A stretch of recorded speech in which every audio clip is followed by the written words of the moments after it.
ಬಜರಂಗದಳ ಮತ್ತು ವಿಶ್ವ ಹಿಂದೂ ಪರಿಷತ್ತು ಈ ಎರಡು ಸಂಘಟನೆಗಳ ಸಂಯುಕ್ತ ಆಧ್ವರ್ಯದಲ್ಲಿ ಇದೇ ತಿಂಗಳು 11, 12, 13ನೇ ತಾರೀಕು 3 ದಿನಗಳ ಕಾತ್ರ ಶೋಭಾಯಾತ್ರಾ ಕಾರ್ಯಕ್ರಮ ನಡೆಸಲಿದ್ದಾರೆ. ಈ ಶೋಭಾಯಾತ್ರೆಗೆ ಬೈಕ್ ರ್ಯಾಲಿ ಮತ್ತು ಸಾಂಸ್ಕೃತಿಕ ಕಾರ್ಯಕ್ರಮ ಮತ್ತು ವೇದಿಕೆ ಕಾರ್ಯಕ್ರಮ ಅಂತ ಇರುತ್ತೆ ಅಂತೇಳಿ ಬಜರಂಗದಳ ಮುಖಂಡರುಗಳು ಸುದ್ದಿಗೋಷ್ಠಿಯಲ್ಲಿ ತಿಳಿಸಿದ್ದಾರೆ. ವಿಶ್ವ ಹಿಂದೂ ಪರಿಷತ್ ಬಜರಂಗದಳದ ವತಿಯಿಂದ ದೊಡ್ಡಬಳ್ಳಾಪುರದ ತಾಲೂಕಿನ ವತಿಯಿಂದ ಕಳೆದ 10 ವರ್ಷಗಳಿಂದ ಒಟ್ಟು ಹಿಂದೂ ಸಮಾಜವನ್ನು ಜಾಗೃತಿ ಮಾಡಬೇಕು, ಹಿಂದೂ ಸಮಾಜವನ್ನು ಸಂಘಟಿತ ಮಾಡಬೇಕು, ಹಿಂದೂ ಸಮಾಜವನ್ನು ಬಲಿಷ್ಠ ಮಾಡಬೇಕು ಅನ್ನುವಂಥ ಕಾರಣಕ್ಕೋಸ್ಕರ ನಾವು 9 ವರ್ಷಗಳ ಹಿಂದೆ ಒಂದು ರಾಮನ ಒಂದು ಹೆಸರಿನಲ್ಲಿ ಸಮಾಜವನ್ನು ಒಟ್ಟಿಗೆ ಸೇರಿಸಬೇಕು, ಅದರ ಮುಖಾಂತರ ಸಮಾಜವನ್ನು ಜಾಗೃತಿ ಮಾಡಬೇಕು ಅನ್ನುವಂಥ ಯೋಚನೆಯೊಂದಿಗೆ ವಿಶ್ವ ಹಿಂದೂ ಪರಿಷತ್ ಮತ್ತು ಬಜರಂಗದಳ ನೇತೃತ್ವದಲ್ಲಿ ಶ್ರೀರಾಮರ ಶೋಭಾಯಾತ್ರೆಯನ್ನು ಪ್ರಾರಂಭ ಮಾಡಿದ್ವಿ. ಅದು ಒಂದು 4-5 ವರ್ಷಗಳ ಕಾಲ ಕೇವಲ 1 ದಿನ ಮಾತ್ರ ಶೋಭಾಯಾತ್ರೆಯನ್ನು ಮಾಡಿ ಮುಗಿಸ್ತಾ ಇದ್ದೆ. ಆದರೆ ಕಳೆದ 3 ವರ್ಷಗಳಿಂದ ಇದು ಒಂದು ದೊಡ್ಡಬಳ್ಳಾಪುರದ ಉತ್ಸವವಾಗಿ ಪರಿವರ್ತನೆ ಆಗಬೇಕು. ಯಾವ ರೀತಿಯಾಗಿ ದಸರಾ ಉತ್ಸವ ಆಗುತ್ತೆ, ಬೇರೆ ಬೇರೆ ಗಣೇಶೋತ್ಸವಗಳಾಗುತ್ತೆ, ಅದೇ ರೀತಿ ಇಡೀ ರಾಜ್ಯದ ದೊಡ್ಡ ಕಾರ್ಯಕ್ರಮವಾಗಿ ನಮ್ಮ ದೊಡ್ಡಬಳ್ಳಾಪುರದ ರಾಮೋತ್ಸವ ಕಾರ್ಯಕ್ರಮ ಒಂದು 3 ದಿನಗಳ ಕಾಲ ಆಗಬೇಕು ಅನ್ನುವಂಥ ಯೋಚನೆಯೊಂದಿಗೆ 3 ದಿನದ ಉತ್ಸವವನ್ನು ನಾವು ಆಯೋಜನೆಯನ್ನು ಮಾಡಿದ್ದೀವಿ. ಒಟ್ಟು ಹಿಂದೂ ಸಮಾಜ ಜಾಗೃತಿ ಆಗಬೇಕು, ಹಿಂದೂ ಸಮಾಜಕ್ಕೆ ಸಂಘಟನೆ ಮುಖಾಂತರ ಶಕ್ತಿ ಸಿಗಬೇಕು ಮತ್ತು ಸಮಾಜ ಮತ್ತು ಧರ್ಮದ ಮೇಲೆ ಆಗ್ತಾ ಇರ್ತಕ್ಕಂಥ ದಾಳಿಗಳ ವಿರುದ್ಧವಾಗಿ ಜನರು ಕೂಡ ಸ್ವಯಂ ಪ್ರೇರಿತವಾಗಿ ಜಾಗೃತರಾಗಬೇಕು ಅನ್ನೋಂಥ ಕಾರಣಕ್ಕೋಸ್ಕರ ಈ ಒಂದು ರಾಮರ ಉತ್ಸವವನ್ನು ನಾವೆಲ್ಲರೂ ಕೂಡ ವಿಶ್ವ ಹಿಂದೂ ಪರಿಷತ್ ನೇತೃತ್ವದಲ್ಲಿ ಒಟ್ಟು ಹಿಂದೂ ಸಮಾಜದ ಕಾರ್ಯಕ್ರಮವಾಗಿ ನಾವೆಲ್ಲರೂ ಕೂಡ ಆಯೋಜನೆಯನ್ನು ಮಾಡಿ ಪ್ರತಿ ವರ್ಷ ಇನ್ನು ರಾಮೋತ್ಸವವನ್ನು ಆಚರಣೆಯನ್ನು ಮಾಡ್ತಾ ಇದ್ವಿ. ಈ ವರ್ಷನೂ ಕೂಡ 11, 12, 13ನೇ ತಾರೀಕು 3 ದಿನಗಳ ಕಾಲ ಒಟ್ಟು ರಾಮೋತ್ಸವವನ್ನು ವಿಜೃಂಭಣೆಯಾಗಿ ಆಚರಣೆ ಮಾಡಬೇಕು ಅನ್ನುವಂತಕ್ಕಂಥ ಒಂದು ಯೋಚನೆ ಕೂಡ ಆಗಿದೆ. ಮತ್ತು ನಮಗೆ ಬಂದಿರತಕ್ಕಂಥ ಮಾಹಿತಿ, ಇಡೀ ರಾಜ್ಯದ ಅತಿ ದೊಡ್ಡ ರಾಮೋತ್ಸವ ಕಾರ್ಯಕ್ರಮ ಕಳೆದ ಸತಿ ನಮ್ಮ ದೊಡ್ಡಬಳ್ಳಾಪುರದಲ್ಲಿ ವಿಶ್ವ ಹಿಂದೂ ಪರಿಷತ್ ಬಜರಂಗದಳದ ವತಿಯಿಂದ ಆಗಿತ್ತು. ಅದು ಇನ್ನು ಮುಂದೆ ಅದು ಕೂಡ ಮುಂದುವರೆದು ರಾಜ್ಯದ ದೊಡ್ಡ ಕಾರ್ಯಕ್ರಮವಾಗಿ ಮುಂದಿನ ದಿನಗಳಲ್ಲಿ ದೇಶನೇ ನೋಡ್ತಕ್ಕಂಥ ದೊಡ್ಡ ರಾಮೋತ್ಸವ ಹಿಂದೂ ಸಮಾಜದ ಆಗಬೇಕು ಅನ್ನುವಂಥ ಯೋಚನೆಯಿಂದ ನಾವು ಈಗಾಗಲೇ ದಿನಾಂಕ, ಸಮಯ, ಅದರ ರೂಪುರೇಷೆ ಎಲ್ಲವನ್ನು ಕೂಡ ನಾವೆಲ್ಲರೂ ಕೂಡ ನಿರ್ಧಾರವನ್ನು ಮಾಡಿದ್ದೀವಿ. ಶ್ರೀರಾಮ್ ವಿಶ್ವ ಹಿಂದೂ ಪರಿಷತ್ ಬಜರಂಗದಳ ದೊಡ್ಡಬಳ್ಳಾಪುರ ಪ್ರಕರಣ ಗ್ರಾಮಾಂತರ ಶ್ರೀರಾಮ ಶೋಭಾಯಾತ್ರೆ, ಬೃಹತ್ ಶ್ರೀರಾಮ ಶೋಭಾಯಾತ್ರೆ 3 ದಿನಗಳ ಬೃಹತ್ ಕೇಸರಿ ಹಬ್ಬ. ಸ್ಥಳ ಭಗತ್ ಸಿಂಗ್ ಕ್ರೀಡಾಂಗಣ ದೊಡ್ಡಬಳ್ಳಾಪುರ. ದಿನಾಂಕ 11/4/2025 ಶುಕ್ರವಾರ ಸಂಜೆ 4 ಗಂಟೆಗೆ. ಪ್ರಮುಖ ಬೀದಿಗಳಲ್ಲಿ ಬೃಹತ್ ವಾಹನ ಜಾಥಾ. ಸ್ಥಳ ಕೆಂಪಮ್ಮ ದೇವಾಲಯ, ದುರ್ಗಾ ಜೋಗಳ್ಳಿ, ದೊಡ್ಡಬಳ್ಳಾಪುರ. ಸಂಜೆ 6:30ಕ್ಕೆ ಸಾಂಸ್ಕೃತಿಕ ಕಾರ್ಯಕ್ರಮ ಮತ್ತು ನೃತ್ಯ ಕಾರ್ಯಕ್ರಮ.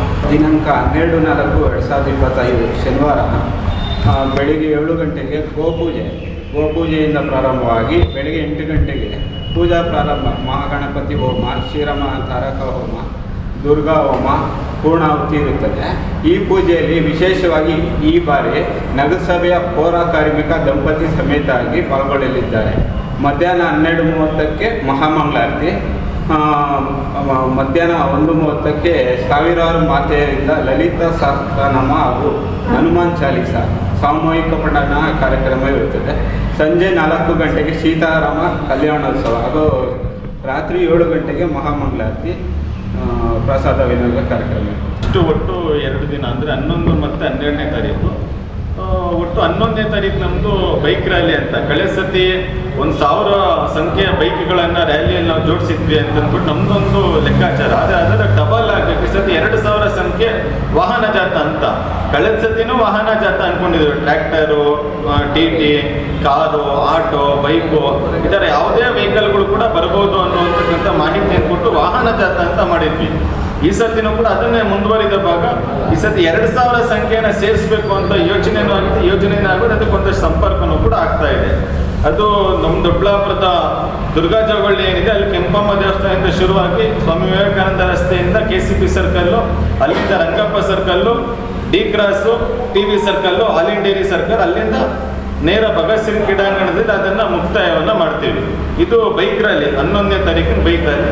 ಅದಾದ್ಮೇಲೆ ಅವತ್ತು ಸಂಜೆನೆ 6:30 7 ಗಂಟೆ ಸುಮಾರಿಗೆ ಒಂದು ಸಾಂಸ್ಕೃತಿಕ ಕಾರ್ಯಕ್ರಮ, ದೇಶಭಕ್ತಿ ಗೀತೆ, ದೇವರ ಗೀತೆಗಳು ಮತ್ತು ಭರತನಾಟ್ಯ ಕಾರ್ಯಕ್ರಮ, ವಿಶೇಷ ಯೋಗ ಪ್ರದರ್ಶನ, ಈ ಥರದ ಒಂದಷ್ಟು ನಮ್ಮ ದೊಡ್ಡಬಳ್ಳಾಪುರದಲ್ಲಿ ಇರ್ತಕ್ಕಂಥ ಪ್ರತಿಭೆಗಳನ್ನ ಜೋಡಿಸ್ಕೊಂಡು ಒಂದು ಸಾಂಸ್ಕೃತಿಕ ಕಾರ್ಯಕ್ರಮವನ್ನು ಕೂಡ ಆಯೋಜನೆಯನ್ನು ಮಾಡಿದ್ದೀವಿ. ಇದು ಒಂದು ದಿನದ ಒಂದು ಪೂರ್ತಿ ಒಂದು ಕಾರ್ಯಕ್ರಮ.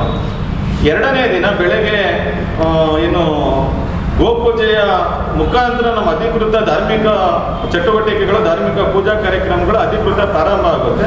ಅದಾದಮೇಲೆ 8 ಗಂಟೆ 8:30 ಸುಮಾರಿಗೆ ಒಂದು 3-4 ಥರದ ಹೋಮ ಕಾರ್ಯಕ್ರಮಗಳು ಕೂಡ ಶುರುವಾಗುತ್ತೆ.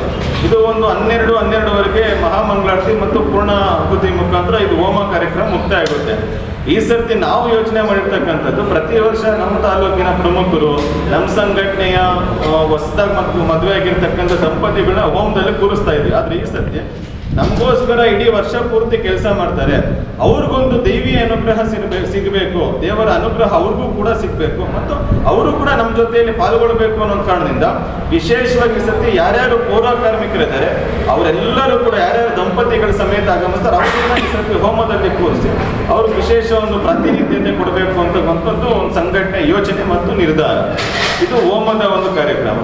ಪ್ರತಿ ವರ್ಷದಂತೆ ಈ ವರ್ಷನೂ ಕೂಡ ಮಧ್ಯಾಹ್ನ 1 ಗಂಟೆ 1:30 ಸುಮಾರಿಗೆ ಒಂದು 500ಕ್ಕಿಂತ ಹೆಚ್ಚು ಮಾತೆಯರಿಂದ ಲಲಿತಾ ಸಹಸ್ರನಾಮ ಮತ್ತು ಹನುಮಾನ್ ಚಾಲೀಸದ ಸಾಮೂಹಿಕ ಪಠಣ ಕಾರ್ಯಕ್ರಮವನ್ನು ಮಾತೆಯರು ಮಾಡ್ತಾರೆ. ಇದಾದ ನಂತರ ಸಂಜೆ 4:15 ಮೇಲೆ ಸೀತಾ ಕೋದಂಡರಾಮಸ್ವಾಮಿಯವರ ಕಲ್ಯಾಣ ಮಹೋತ್ಸವ ಆಗುತ್ತೆ.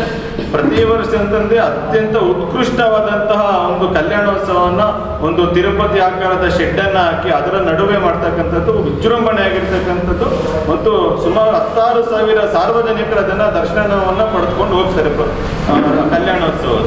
ಇದು ಸಂಜೆ ಒಂದು 7:30-8 ಗಂಟೆಗೆ ಕಲ್ಯಾಣೋತ್ಸವದ ಮುಕ್ತಾಯ ಆಗುತ್ತೆ.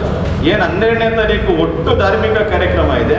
ಬೆಳಗ್ಗೆ 8 ಗಂಟೆ ಗೋಪೂಜೆ ಆದಾಗಿಂದ ಸಂಜೆ ಕಲ್ಯಾಣೋತ್ಸವದ ಮಹಾಮಂಗಳಾರತಿ ಆಗುವರು ಕೂಡ ಸಕ್ರಿಯ ಪ್ರಸಾದದ ವ್ಯವಸ್ಥೆಯನ್ನು ಕೂಡ ಸಾರ್ವಜನಿಕ ಭಕ್ತಾದಿಗಳು, ಹಿಂದೂ ಭಕ್ತಾದಿಗಳಿಗೆ ವ್ಯವಸ್ಥೆಯನ್ನು ಕೂಡ ರಾಮೋತ್ಸವದ ಈ ಒಂದು ವ್ಯವಸ್ಥೆಯನ್ನು ನಾವು ಜೋಡಿಸಿರ್ತೀವಿ. ಇದು 2ನೇ ದಿನದ ಮಾಹಿತಿ. ಇನ್ನು 3ನೇ ದಿನದ 13ನೇ ತಾರೀಕು ಅತಿ ಪ್ರಮುಖವಾದಂತಹ ಘಟ್ಟ ಏನಂತಂದ್ರೆ ಶೋಭಾಯಾತ್ರೆ, ಬೃಹತ್ ಶ್ರೀರಾಮರ ಶೋಭಾಯಾತ್ರೆ. ಈ ಸರ್ತಿ ಕಳೆದ ಸರ್ತಿ ಪ್ರತಿ ವರ್ಷದಂತೆ ಏನು ಮಾರ್ಗ ಇದೆ ನಮ್ಮದು ಸೇಮ್ ಮಾರ್ಗ ಅಂತ ಅಂದ್ಕೊಂಡು ಸಂಘಟನೆ ನಿಶ್ಚಯ ಮಾಡಿ ಈ ವರ್ಷನೂ ಕೂಡ ಅದನ್ನೇ ಕೂಡ ಜೋಡಿಸ್ಕೊಂಡಿದ್ವಿ ಮತ್ತು ಕೆಲವರ ಸಲಹೆಗಳನ್ನು ಕೂಡ ತಗೊಂಡ್ಕೊಂಡು ಅದನ್ನೇ ಕೂಡ ಮುಂದುವರಿಸ್ತಾ ಇದ್ದೀವಿ. ತಾಲೂಕು ಆಫೀಸು ಅಧಿಕೃತವಾಗಿ ಭಗತ್ ಸಿಂಗಿಂದ ಶುರುವಾಗುತ್ತೆ. ಅಲ್ಲಿಂದ ತಾಲೂಕು ಆಫೀಸ್ ಸರ್ಕಲ್ಲು, ಅಲ್ಲಿಂದ ಗಣೇಶ ದೇವಸ್ಥಾನ ಸರ್ಕಲ್ಲು, ವಿಠೋಬ ಸ್ವಾಮಿ ದೇವಸ್ಥಾನದ ಮುಖಾಂತರ Soundarmahal talkies circle, bus stand, Lakshmi talkies ರಸ್ತೆ, ಅಲ್ಲಿಂದ ಚೌಡೇಶ್ವರಿ ಗುಡಿ ಮಾರ್ಗವಾಗಿ ತೇರಿನ ಬೀದಿ ಸರ್ಕಲನ್ನು ಸುತ್ತಾಕೊಂಡು ಹಳೆ ಪೊಲೀಸ್ ಸ್ಟೇಷನ್ ಮಾರ್ಗ ಮತ್ತು ಕಾಳಮ್ಮ ದೇವಸ್ಥಾನ ಸರ್ಕಲ್ಲು, ಅಲ್ಲಿಂದ ಆಂಜಿನಪ್ಪ ಸರ್ಕಲ್ಲು, ಅಲ್ಲಿಂದ ಕಲ್ಪೇಟೆ ರೋಡ್ ಮುಖಾಂತರ ಸ್ವಾಮಿ ವಿವೇಕಾನಂದ ರಸ್ತೆ, ಮುಗೋಳಪ್ಪ ಸರ್ಕಲ್ಲು, ಮತ್ತೆ ವಾಪಸ್ ತಾಲೂಕು ಆಫೀಸ್ ಸರ್ಕಲ್ ಹತ್ರ ಮುಕ್ತಾಯವನ್ನು ಮಾಡಿ ವಾಪಸ್ ಭಗತ್ ಸಿಂಗ್ ಕ್ರೀಡಾಂಗಣಕ್ಕೆ ಬರ್ತೀವಿ. ಒಟ್ಟು ಈ ಶೋಭಾಯಾತ್ರೆಯಲ್ಲಿ ಈ ಸರ್ತಿ ನಾವೊಂದಷ್ಟು ವ್ಯವಸ್ಥೆಗಳನ್ನು ಜೋಡಿಸಿದ್ದೀವಿ. ರಾಮರ ಪ್ರತಿಮೆ ಇರುತ್ತೆ, ಹನುಮಂತನ ಪ್ರತಿಮೆ ಇರುತ್ತೆ, ಶಿವಾಜಿ ಮಹಾರಾಜರ ಪ್ರತಿಮೆ ಇರುತ್ತೆ, ಈಶ್ವರ ದೇವರ ಪ್ರತಿಮೆ ಇರುತ್ತೆ ಮತ್ತು ತಾಯಿ ಭುವನೇಶ್ವರಿ ತಾಯಿಯವರ ರಥ ಇರುತ್ತೆ. ಈ ಥರದ ಒಂದಷ್ಟು ಪ್ರತಿಮೆಗಳನ್ನು ಸಾರ್ವಜನಿಕರಿಗೆ ಒಂದು ಚೆನ್ನಾಗಿ ಬರಬೇಕು ಶೋಭಾಯಾತ್ರೆ ಕಲ್ಪನೆ ಅನ್ನುವಂಥ ಕಾರಣಕ್ಕೆ ಈ ಥರ ಪ್ರತಿಮೆಗಳನ್ನು ಕೂಡ ಜೋಡಿಸ್ಕೊಂಡಿದ್ದೀವಿ. ಅದೇ ರೀತಿ ಸಾಂಸ್ಕೃತಿಕ ವಾದ್ಯಗಳು, ಮಂಗಳೂರಿನ ನಾಸಿಕ್ ಡೋಲನ್ನು ಕರೆಸ್ತಾ ಇದ್ದೀವಿ. ಅದರಲ್ಲಿ ಹೆಣ್ಮಕ್ಳು ಕೂಡ ಇರ್ತಾರೆ. ಆ ಥರದ್ದು ಇನ್ನೊಂದು ನಾಸಿಕ್ ಡೋಲ್ ಕೂಡ ಬರ್ತಾ ಇದೆ ಸದ್ಯ. ಮತ್ತು ನಮ್ಮ ಸ್ಥಳೀಯ ವಾದ್ಯಗಳು ತಮಟೆ ಇದೆ, ತಮಟೆ ಕೂಡ ಜೋಡಿಸ್ತಾ ಇದ್ದೀವಿ. ಆಮೇಲೆ ಉತ್ಸವ ಮೂರ್ತಿಯ ಒಂದು ರಥ ಇರುತ್ತೆ. ಆ ಉತ್ಸವ ಮೂರ್ತಿಯ ರಥಕ್ಕೆ ಮಂಗಳ ವಾದ್ಯವನ್ನು ಕೂಡ ಜೋಡಿಸ್ಕೊಂಡು ಒಂದಷ್ಟು ಇನ್ನೂ ಬೇರೆ ಬೇರೆ ವಾದ್ಯಗಳನ್ನು ಜೋಡಿಸ್ಕೊಂಡು ಒಂದು ಸರಿಸುಮಾರು 2.5-3 ಲಕ್ಷ ಜನರಿಗೆ ಸೆಟ್ ಆಗುವಂಥ ವಾದ್ಯಗಳನ್ನು ಈ ಸತಿ ನಾವು ಶೋಭಾಯಾತ್ರೆಗೆ ವ್ಯವಸ್ಥೆಯನ್ನು ಮಾಡಿದ್ದೀವಿ. ಇಷ್ಟು ಶೋಭಾಯಾತ್ರೆ ಒಳಗಡೆ ಇರ್ತಕ್ಕಂಥ ಒಂದಷ್ಟು ವ್ಯವಸ್ಥೆ. ಕೊನೆಯಲ್ಲಿ ಭಗತ್ ಸಿಂಗ್ ಕ್ರೀಡಾಂಗಣ ಬಂದು ಮುಕ್ತಾಯ ಆದಮೇಲೆ ಅಲ್ಲಿ ಕಳೆದ ಸರ್ತಿ ಥರನೇ ಈ ಸರ್ತಿ ಕೂಡ ಅಲ್ಲಿ ವಿಶೇಷ ಲೇಸರ್ ಶೋಗಳನ್ನು ಕೊಡ್ತಾ ಇದ್ವಿ. ಕಳೆದ ಸರ್ತಿ ರಾಮಾಯಣ ಕಥೆಯ ಲೇಸರ್ ಶೋ ಕೊಟ್ಟಿದ್ವಿ. ಈ ಸರ್ತಿ ಕಂಟೆಂಟನ್ನು ಬೇರೆ ಮಾಡಬೇಕು, ಅದರ ಚಿಂತನೆ ಆಗ್ತಾ ಇದೆ. ಒಟ್ಟು ಲೇಸರ್ ಶೋ ಅಂತಕ್ಕಂಥ ಒಂದು ಕಾರ್ಯಕ್ರಮ, ಒಂದು 3/4 ಗಂಟೆ ಕಾರ್ಯಕ್ರಮವನ್ನು ಕೂಡ ಕೊಡ್ತಾ ಇದ್ವಿ. ಲೇಸರ್ ಶೋ ಆದ ನಂತರ ರಾವಣನ ದಹನ, ಬೃಹತ್ ರಾವಣನ ದಹನ ಮಾಡಿ ಒಂದು ಆಕರ್ಷಕ ಪಟಾಕಿ ಸಿಡಿಮದ್ದನ ಪ್ರದರ್ಶನ ಮಾಡಿ ಒಟ್ಟು ಕಾರ್ಯಕ್ರಮದ ಮುಕ್ತಾಯವನ್ನು ಮಾಡ್ತೀವಿ. ಒಟ್ಟು ಹಿಂದೂ ಸಮಾಜದ ಕಾರ್ಯಕ್ರಮ ಇದು. ಹಿಂದೂ ಸಮಾಜಕ್ಕೆ ಶಕ್ತಿ ಸಿಗಬೇಕು, ಹಿಂದೂ ಸಮಾಜದ ಜೊತೆ ಸಂಘಟನೆ ಇದೆ, ಸಂಘಟನೆ ಜೊತೆ ಹಿಂದೂ ಸಮಾಜನೂ ಕೂಡ ಇದೆ ಅನ್ನುವಂತಕ್ಕಂಥ ಭಾವನೆ ಮೂಡಬೇಕು ಅನ್ನೋಂಥ ಕಾರಣಕ್ಕೆ ಈ ರೀತಿಯ ರಾಮೋತ್ಸವವನ್ನು ಉತ್ಕೃಷ್ಟವಾಗಿ ಮಾಡ್ತಾ ಇದ್ವಿ. ಹಾಗಾಗಿ ಸಾರ್ವಜನಿಕರು ಎಲ್ಲರೂ ಕೂಡ ಹೆಚ್ಚಿನ ಸಂಖ್ಯೆಯಲ್ಲಿ ಮನೆಯಿಂದ ಮನಗಳಿಂದ ಬರಬೇಕು ಅನ್ನುವಂಥ ಒಂದು ವಿಶೇಷ ಆಹ್ವಾನವನ್ನು ಕೂಡ ಈ ಒಂದು ಪತ್ರಿಕಾಗೋಷ್ಠಿ ಮುಖಾಂತರ ಸಾರ್ವಜನಿಕರಲ್ಲಿ ಕೊಡ್ತಾ ಇದ್ವಿ. ಮತ್ತು ದೊಡ್ಡಬಳ್ಳಾಪುರ ಜನತೆಗೆ ಒಂದು ನನ್ನ ಸಂಘಟನೆ ವತಿಯಿಂದ ಒಂದು ವಿನಂತಿ ಏನು ಅಂತಂದ್ರೆ, ಇದು ಬರೀ ದೊಡ್ಡಬಳ್ಳಾಪುರ ಕಾರ್ಯಕ್ರಮ ಮಾತ್ರ ಅಲ್ಲ, ಇವತ್ತು ಇಡೀ ರಾಜ್ಯ ಕಾಯ್ತಾ ಇದೆ ದೊಡ್ಡಬಳ್ಳಾಪುರದಲ್ಲಿ ರಾಮೋತ್ಸವ ಕಾರ್ಯಕ್ರಮಕ್ಕೆ. ಹಾಗಾಗಿ ನಾವೆಲ್ಲರೂ ಕೂಡ ಈ ರೀತಿಯಾದಂಥ ಒಂದು ದೊಡ್ಡ ಮಟ್ಟದ ಕಾರ್ಯಕ್ರಮದ ನಾವೆಲ್ಲರೂ ಕೂಡ ಪಾಲ್ಗೊಳ್ಳೋ ಮುಖಾಂತರ ನಮ್ಮ ಹಿಂದೂ ಸಮಾಜದ ಒಂದು ಜಾಗೃತಿಯನ್ನು ನಾವೆಲ್ಲರೂ ಕೂಡ ಮೂಡಿಸೋಣ ಅನ್ನುವಂಥ ವಿನಂತಿಯನ್ನು ಈ ಒಂದು ಪತ್ರಿಕಾಗೋಷ್ಠಿಯ ಮುಖಾಂತರ ಮಾಡ್ತಾ ಇದ್ದೀವಿ.